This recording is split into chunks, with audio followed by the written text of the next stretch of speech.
your bonus to 5%. That'll amount to a pretty sweet raise, huh? Now, Joe... Don't thank me, kid. You're entitled to it. We got to make sure you don't get sick again. Joe, I have to talk with you. Well, sure, kid. What about? Well, it's, personal and important. Well, let me buy you lunch.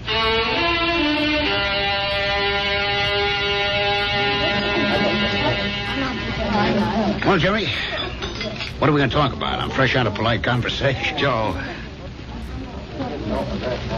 I want a partnership. No, you don't, Jerry. But, Joe... No, don't interrupt. You don't want one. You'd like one.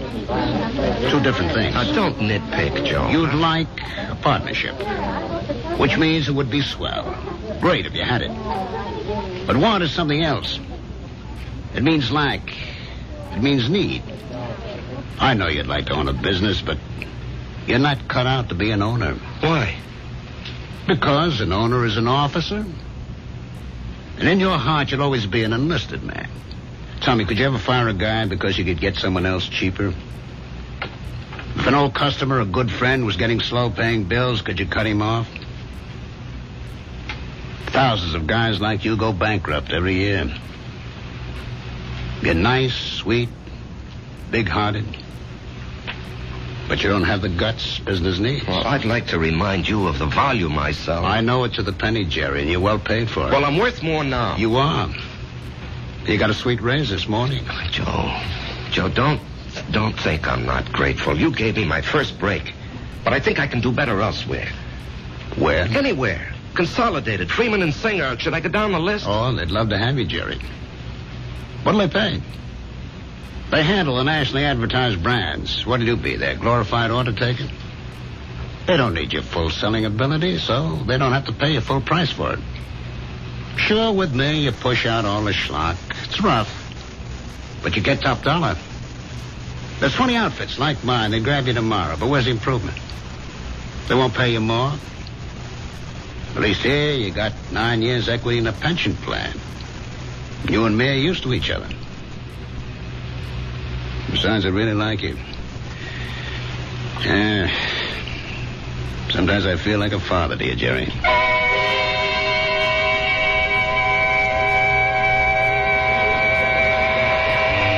was a fiasco, Patty, a fiasco.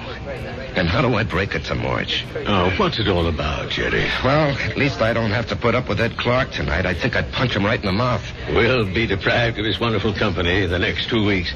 He's tooling that trailer into the southwest. Hello, Jerry. What? Patty, is someone standing behind me? No, Jerry. Paul, will you tell me why? I'll tell you everything, Jerry. When? Soon. I think maybe tonight. Paul, why do you keep popping in like this? I don't know, buddy. I can't control that. Yeah, but Paul. Patty, don't you see anyone? No, Jerry. You didn't hear anyone talking to me either. No. Patty, do you think I'm crazy? Well, maybe you should see a doctor. I saw a doctor. Well, how about one of them psychiatrist fellas? I never even told my wife. I did see a psychiatrist. But after a while, I figured why pay him $50 an hour when I can come in here and talk to you for nothing. Well, there must be more to them fellas than that. Oh, sure. He said that the roots of my problem go back to my unhappy childhood. But, Patty, I have a brother, Frank, who feels terribly insecure. He goes to a psychiatrist, too. Why? He had a happy childhood. Well, put it this way. If you see someone, and I don't, the flaw can be in me and not in you. Drink? No. I better go home and face the music.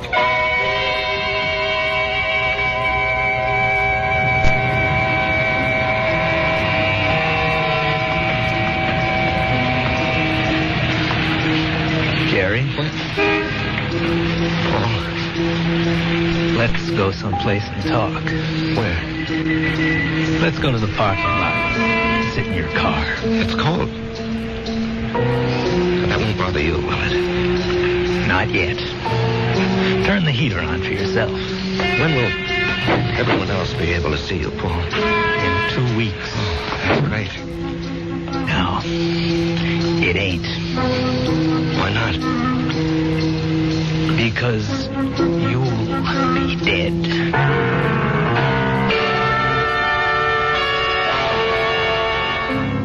Because you'll be dead. Cold words from a warm friend. The chill inside the car becomes intense. But Jerry knows there's no point in turning on the heater. We'll rejoin these two friends when I...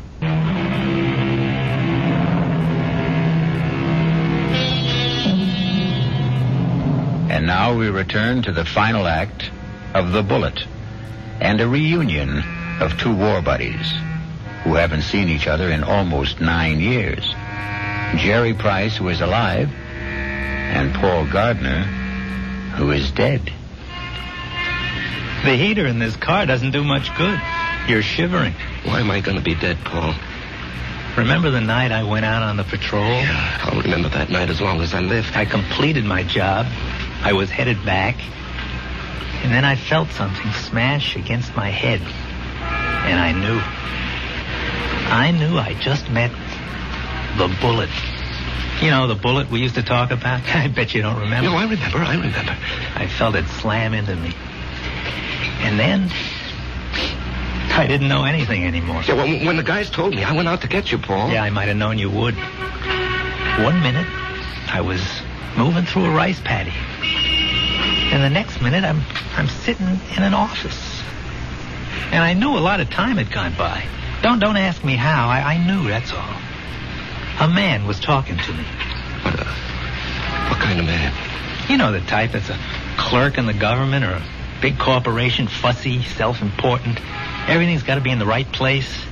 He doesn't even look at me. He's got a piece of paper. He says, Paul Gardner, you're going back. You should not have died that night. The computation was for you to survive. The plan was for you to marry a girl named Marjorie Stone. I married Marjorie Stone. Yeah. I told the guy, I want no part of it. And he gives me a look, this clerk does, like he couldn't care less about me or you or anybody else. And he says, come with me. He leads me to a door. It opens. And all I can hear is a hum and a clicking. And all I can see is a computer. I mean, there's no end to the thing. That's all you can see is computer. And he says, there it is, friend. City Hall. Go fight it. By this time, I'm shaking. That machine scared the pants off me. You couldn't see the top nor the bottom of it. There was no end to it, just a machine wherever the eye could see. Well, then what happened? This clerk, he tells me there's a plan. A capital P plan. It calls for me to come home.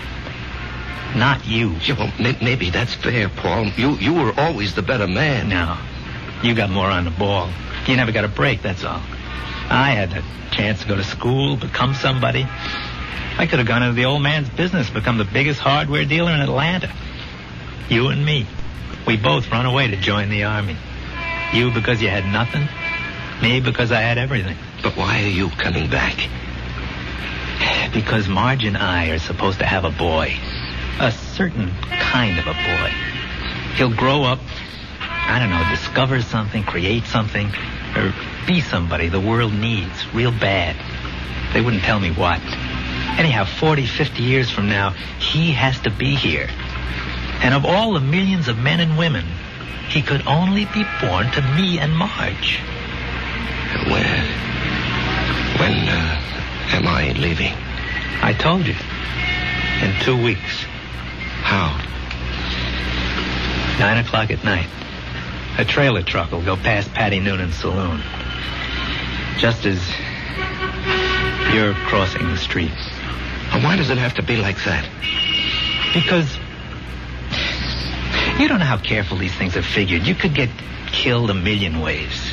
But the plan calls for a truck driven by a guy named Ed Clark. Oh, yeah, I know Ed Clark. He doesn't have a good record, so it'll be easy to prove he's a careless driver. He works for a big outfit, so Marge will have a good settlement. But why? I still don't understand. She'll need the money. You see, I won't be a good father. Not as good as you, for sure. Oh, I'll love the kid. I'll love Marge, but I won't be there a lot. You know me. I have to keep moving. But if you know how important it is for the kid... I won't know. Once I'm alive, I won't remember any of this. And you say it's all figured out, maybe not. The human element. How can the machine predict Marge would go for you, huh? With all due respect, Jerry, did I ever have any trouble landing any dame I had my sights on? Well, with all due respect, I can't see Marge falling for your line of chatter. She will, Jerry. I'll be there when she's having a bad time. She'll be all alone. She'll need somebody. Things will take their natural course. Sure, she'll see through my line, but after a while she'll get to like it. I'm different. You're quiet. I raise hell. You let things eat at your insides, not me. I pop off. Maybe my way's no better in the long run. And she's married to you, and she loves you. But deep in her heart, she loves my way better. She'll fall in love with me. Jerry, you have to believe I don't want to do this, but it was your bullet, not mine.